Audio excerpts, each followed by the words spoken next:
Cuma 4 step ini untuk bantu kalian bebas finansial. Di sini, gue bakal ngajarin kalian gimana sih caranya gue pribadi itu ngatur duit. Jadi gue bakal kasih frameworknya. Ini simple banget ya. Jadi cara ngatur duit tanpa ribet. Jadi nggak pusing kayak orang lain ngajarin ke kalian. Gue bakal ajarin apa yang sendiri gue praktekin untuk bisa tracking aset gue dan cara gue personal ngatur duit. Di video kali ini ya, gue bakal ngajarin kalian langsung straight to the point. Jadi nggak bertele-tele, nggak bullshit. Gue nggak akan giring opini kalian ke suatu produk keuangan. Karena gue jujur aja di sini gue nggak butuh duit endorse. Dari sini gue cuma pengen bantu kalian supaya kalian dapat gambaran ya gimana caranya bisa ngatur duit. Dan mungkin yang gue akan ajarin sini berbeda dengan yang diajarin sama orang-orang lain, terutama financial advisor, karena mereka suka yang kasih yang ribet-ribet. Kenapa? Karena kalau orang tahu cara yang simple, mereka nggak dibayar lagi. Jadi mereka akan kasih gimana pun caranya. Oh, investasi sini sana sini. Di sini gue akan kasih tahu cara yang paling simpel aja dan yang gue praktekin pribadi. Lu nggak perlu repot-repot bayar uang per jam untuk financial advisor buat ngasih tahu kalian tentang cara keuangan. Karena di sini lu tinggal modal kuota aja, modal internet, lu bisa dengerin apa yang gue ngomong. Nah, balik lagi, gue selalu ngomongnya ya, di beberapa video belakangan ini, kalau misalnya lu mau dengerin suatu orang, lu lihat bibit bebet bobotnya. Lu lihat nih orang ngajarin ngatur duit, punya duit atau kagak. Kalau jawabannya enggak, ngapain kita dengerin? Orang banyak teori macam-macam A, B, C, D, E, F, G, teori, wah keren-keren segala macam, tapi orangnya nggak punya duit gitu. Jadi nggak perlu didengerin. Di sini gue juga nggak bakal ngasih tips yang kayak, oh lu menghemat ya kalau misalnya ke pasar ya. Lu menghemat ya, apalagi beli kopi tuh, menghemat. Gue nggak bakal ngajarin hal-hal nggak penting kayak gitu. Gue akan kasih yang praktikal dan kalian bisa langsung lakuin untuk improve kehidupan kalian. Nah, pertama ya, basis dari cara gue personal itu ngatur uang adalah gue punya tracker aset per bulan. Maksudnya apa? Jadi gue punya semacam balance sheet personal gue. Ya, aset gue berapa, di mana aja, dan hutang gue apa, dan di mana aja. Tadinya video ini gue cuma pengen bikin ngomong ke kamera, tapi gue akan contohin sederhana ya, karena kalian mungkin banyak yang nggak punya gambarannya. Jadi gue akan langsung ya, contohin aja di sini di Google Sheet. Di sini gue udah ada laptop di depan gue, jadi gue bakal contohin kalian dengan cara yang paling sederhana ya, yang gue lakuin pribadi. Ini caranya gimana? Ini gue kasih contoh sederhana aja. Gue tahu kondisi kalian beda-beda, cuman ini biar simple ya. Intinya ada aset ya, per bulan, misal dari Maret, April, Mei, Juni, Juli, sampai nanti di Desember. Lo akan lakuin ini, siapin ibaratnya cut off date-nya. Misalnya ini lo bilang ini cut off-nya 25 ya. Jadi tanggal 25 lu selalu nge-update sheets ini. Jadi lu bisa lihat kondisi keuangan lu seperti apa. Yang pertama lu lihat nih, misalnya lu punya saham ya. Misalnya di Mirai Asset, di Indo Premier, di terserah dimanapun. Lu tulis di sini misalnya saham di Mirai berapa, saham di Pot berapa. Misalnya 5 juta ya saham di sini. Lalu lu punya reksadana, misalnya di Bibit, di Bareksa, dimanapun terserah ya. Ini gua ngomong sini nggak ada afiliasi dan gua nggak dibayar siapapun. Ini ada 9 juta misalnya. Dan di sini kalian punya cash di rekening Bank BCA kalian misalnya 5 juta. Kalian mungkin punya kripto 3 juta dan kalian misalnya ada properti, ada yang lain-lain kalian bisa list di sini. Di sini kita lihat nih kalau udah kalian list semua ke bawah, bikinnya simpel aja, nggak perlu ribet ya. Jadi total asetnya berapa? Dan misalnya kalian punya hutang nih, hutang kartu kredit di sini ada cicilan motor ya kan, di sini ada total liabilitasnya. Jadi aset dikurang liabilitas itu adalah net worth kalian. Di sini ada 5 juta. Kalau gue pribadi nanti gue akan jelasin di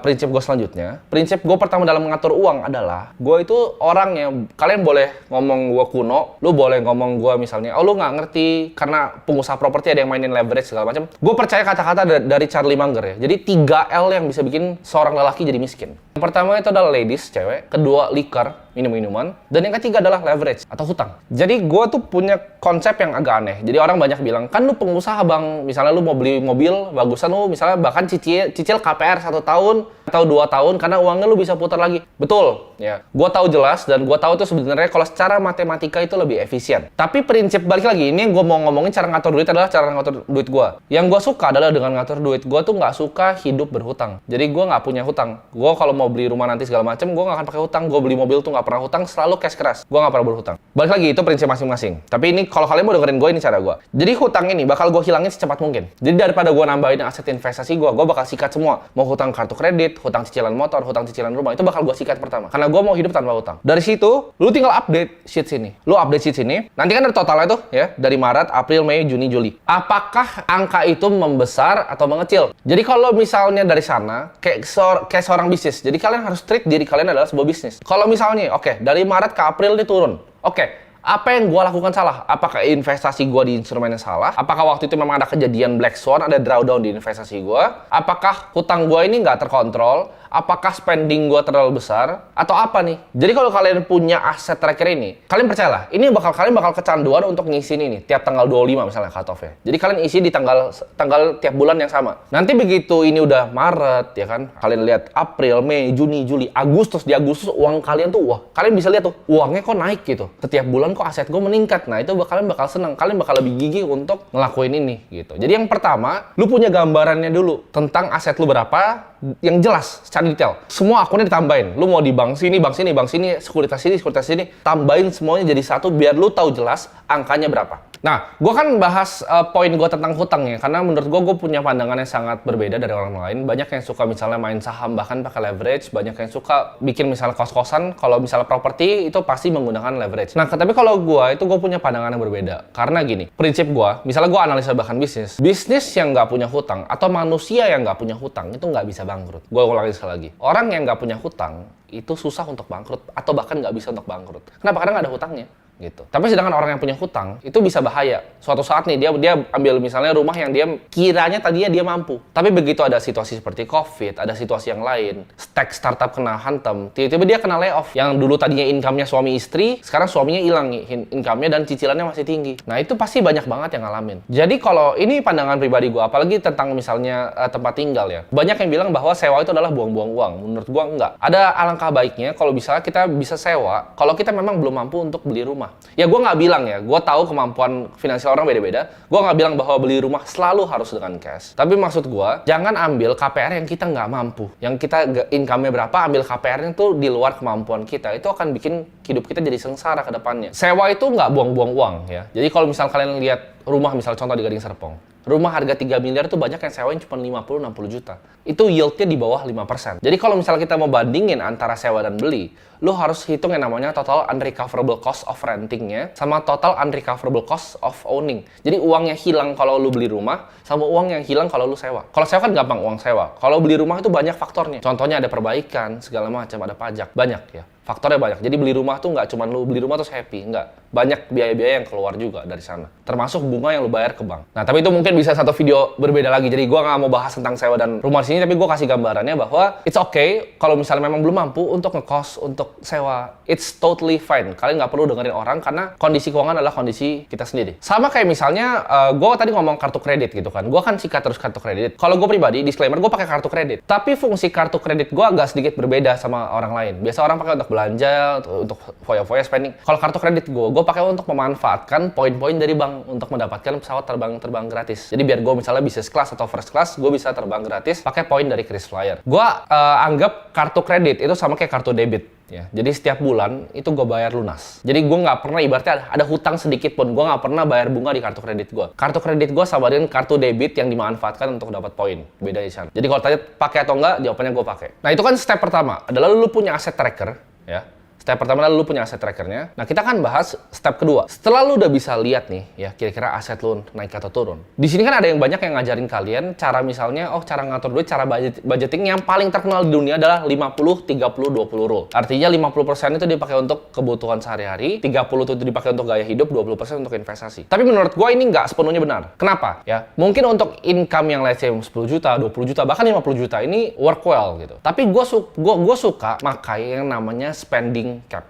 Ya, jadi ini tips nomor 2 gue. Jadi yang gue ngomongin di sini itu kalian bakal banyak nggak dengerin di tempat lain karena ini adalah konsep yang gue pakai sendiri. Jadi spending cap ini maksudnya apa? Kalau misalnya kita ganti rule-nya deh. Kita 20% untuk investasi ya. Misal lu punya uang 10 juta, kita pakai rule tadi. 2 juta untuk investasi, ya kan? 3 juta kita pakai untuk gaya hidup, misal ke mall dan makan di mall. 5 juta kita pakai untuk kebutuhan sehari-hari, uang dapur. Make sense nggak? Make sense. Tapi kita naikin angkanya sekarang di 100 juta. Investasinya 20 juta, 30 juta gaya hidup, 50 juta untuk biaya hidup. Nah itu udah mulai sedikit nggak make sense. Lu naikin coba ke 300. Lu naikin ke 500 juta. Masa lu punya dapat income 500 juta, cuma 20%-nya lu tabung? Nah, bener atau enggak? Gitu. Jadi yang gue suka adalah pakai yang namanya spending cap. Gue nggak suka di persen-persenin. Misalnya nih, oke, gue decide bahwa Timothy sebagai manusia, gue akan spending cuman misalnya 30 juta per bulannya. Udah, jadi dari sana, gue mainnya dari sana. Gue bukan main dari persenan income gue. Jadi misalnya gini, gue dapat income 50 juta, ya. 30 juta akan tetap gue pakai untuk spending gue 20 juta investasi. Nah, sedangkan kalau income gue naik ke 100 juta, spending gue cap-nya mentok juga tetap di 30 juta. 70-nya buat investasi. Ngerti nggak? Kalau misalnya income gue 500 juta per bulan, spending cap gue tetap 30 juta. Jadi gue akan naikin terus investasinya. Jadi spendingnya aja yang gue limit. Nah, dari sana, ya gue punya budget, tinggal tinggal dilempar ke rekening bank lain. Jadi 30 juta itu lu taruh di rekening bank lain. Gue nggak pernah ngelakuin budgeting yang ribet ini untuk ke pasar gitu. Itu terlalu pusing. Atau yang suruh catat spendingnya. Gue tahu itu bagus untuk beberapa orang. Cuman kalau gue personally menurut gue nggak ada fungsinya. Kalau gue udah taruh nih, oke, 30 juta untuk spending, ya udah 30 juta untuk spending. Sisanya semua gue investasiin.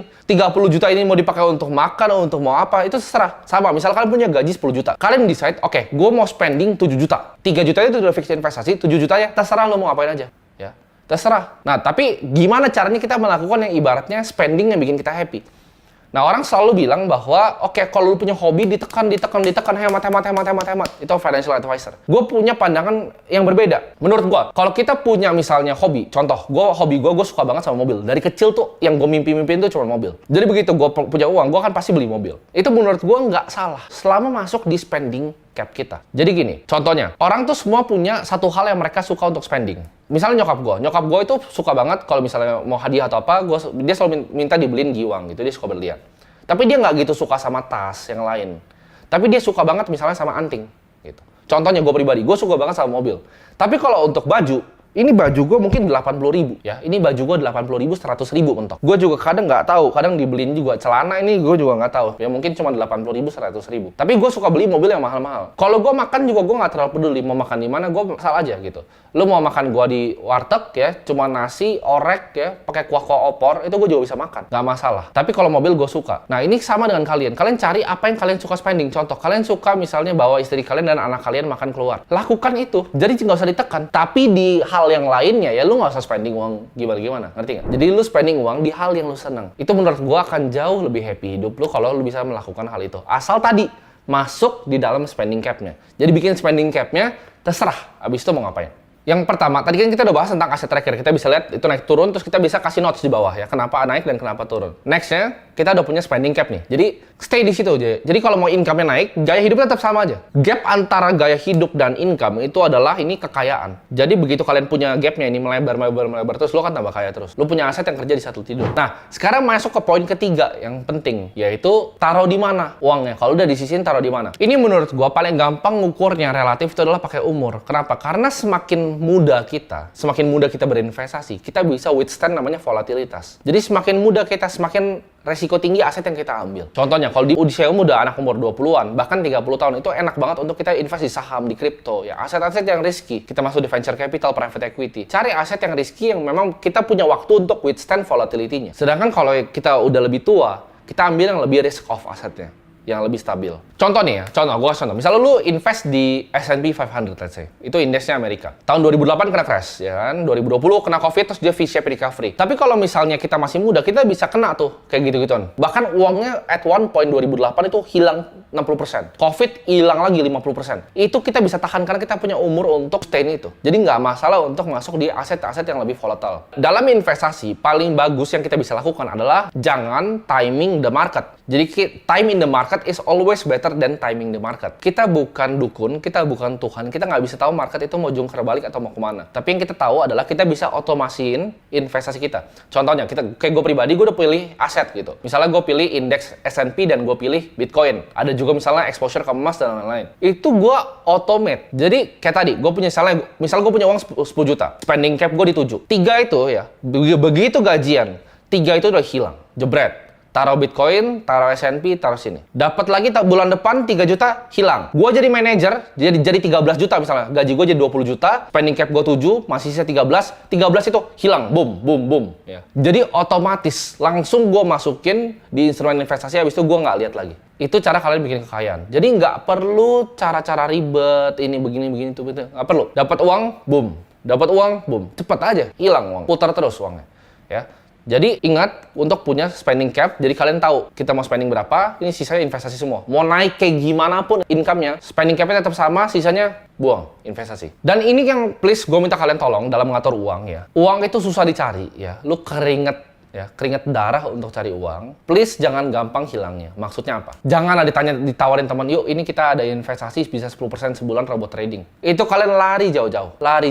Apa? Karena apapun jumlah uang kalian, kalau dikali dengan 0, itu hasilnya 0 juga. Jadi jangan pernah taruh aset kalian di yang kemungkinan hilang semuanya.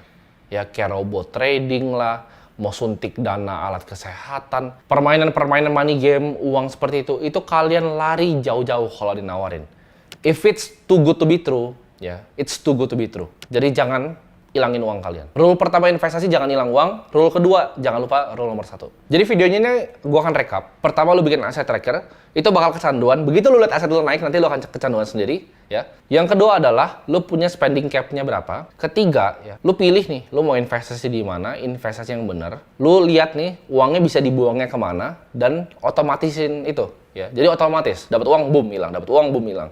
Dan yang terakhir keempat, jangan hilang uangnya, ya. Jangan taruh di investasi yang aneh-aneh. Lu ikutin 4 aturan ini. Lu nggak perlu dengerin financial advisor manapun lagi. Lu nggak perlu untuk bayar financial advisor, ikutin ini aja. Ya. Lu pasti nggak pernah dengar financial advisor untuk saranin kalian, oh kalian beli low cost index fund, oh kalian beli ini aja yang tracking index. Pasti kalian nggak pernah dengar. Karena biasanya yang disaranin adalah misalnya mutual fund yang punya management fee tinggi. Nah ini bakal banyak lagi nih orang reksadana yang protes sama gue, tapi nggak masalah, gue akan buka di sini. Management fee itu adalah penting banget ke growth dari aset kalian. Ada bilang, oh itu kan tapi udah dipotong dari return. Betul. Tapi gini, management fee 4%. Ya. Dalam 1 dekade, 10 tahun aja, uang kalian itu udah 40% masuk kantong manajer investasi. Dengan 4% ya. 10 tahun, 40% itu udah masuk kantong manajer investasi. Jadi hati-hati dengan fee. Selalu lihat di prospektusnya. Reksadana apapun yang kalian lihat prospektusnya. Fee-nya 4%, 5%, 6%. Itu tanda tanya. Karena gini, past performance itu nggak equal future return. Tapi yang pasti adalah apa? Yaitu lu bisa jawab sendiri, fee. Itu pasti, lu akan pasti bayar. Sekarang kalau gue tanya, ribet nggak ngatur duit setelah nonton video ini? Jawabannya nggak. Ya, simple banget kan ngatur duit. Kita cuma perlu tahu ya, uang kita berapa. Kita perlu tahu ya, spendingnya berapa. Nggak perlu catat-catat gitu, nggak perlu. Terus kita buang, tahu buangnya di mana. Begitu tahu buangnya di mana, jangan buang di tempat yang terlalu bodoh. Simple kan? Tapi selalu dibuat ribet sama semua orang. Dan untuk bikin video ini, ya gue nggak di-endorse siapapun. Gue nggak akan giring kalian. Nggak akan ada iklan. Oke, kalian pakai produk ini, nggak ada. Ya gue nggak butuh duit endorse dan gue nggak butuh duitnya. Tapi di sini gue pengen secara genuine ya, dari hati gue pengen bantu kalian untuk jadi orang-orang yang lebih baik. Karena gue percaya pribadi ya, akar dari segala kejahatan adalah orang-orang yang nggak punya uang. Kalau gue bisa bikin masyarakat kita, bahkan di Indonesia maupun nanti ke dunia, itu jadi sedikit lebih baik secara keuangan, gue rasa tingkat kriminalitas itu akan menurun. Ya. Orang-orang yang jadi begal, orang-orang yang jadi maling, itu pasti akan berkurang dengan adanya literasi finansial yang baik di bangsa kita. Jadi target gue adalah sebenarnya untuk bisa edukasi kalian, ya. Lu cukup modal kuota, modal internet, ya. Lu gratis, gue akan ajarin lu semua yang gue tahu. Jadi semoga video ini bisa bermanfaat buat kalian semua yang masih pusing, ya bingung, kebanyakan dapat saran dari orang-orang, mana caranya atur duit. Lu tanya gimana caranya gue bisa dapetin bahkan bermiliar-miliar sampai di umur 22 tahun? Ini jawabannya, 4 simple step ini. Nothing fancy, nggak perlu Excel sheet yang gila, ada semuanya, income statement segala macam, nggak perlu. Nggak perlu fancy-fancy, cuma 4 step ini untuk bantu kalian bebas finansial.